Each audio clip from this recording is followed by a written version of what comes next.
Une orthographe fantaisiste pour faire passer un jeu de mots, mais un message clair. Cessez de provoquer les pickpockets. Pas vu, pas pris, l'image d'un fantomas du réseau, irrésistiblement attiré par les poches béantes des voyageurs. Une campagne en clin d'œil avec le tutoiement de rigueur pour la complicité. La RATP, dans son désir d'informer et de mettre en garde, fournit même quelques exemples des différentes manières d'opérer. Regardez cet homme. Dans quelques instants, des manipulateurs chevronnés vont lui subtiliser son portefeuille. Caché par le journal, la main s'avance, saisit en douceur, replie le journal, le tour est joué. Les pickpockets sont souvent des monsieur tout le monde, n'ayez donc pas de préjugés. Le coup du sac maintenant, une femme absorbée et négligente, la tentation est grande, le carnet de chèques a changé de propriétaire. Consigne à respecter, pas de sac ni de poche ouverte. Ayez l'air sûr de vous. Les principales victimes étant souvent les personnes âgées, les femmes et les touristes.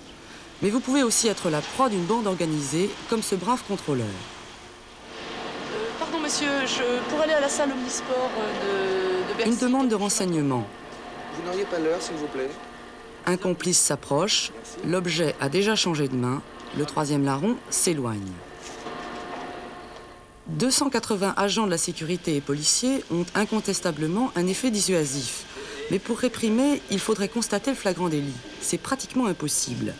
4000 vols à la tire ont lieu chaque année dans le métro. Pour casser ce marché, la RATP espère rendre la vie impossible aux malandrins.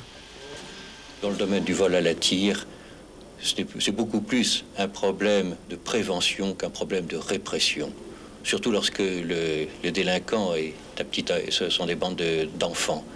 Et je pense qu'un certain type de comportement, une certaine attitude des Parisiens, des habitants de la région Île-de-France par rapport à ce phénomène vaut beaucoup mieux qu'une multiplication abusive de présence policière dans le métro ou ailleurs. Des affiches aussi dans les rues. Bientôt, Fantomas pointera peut-être au chômage.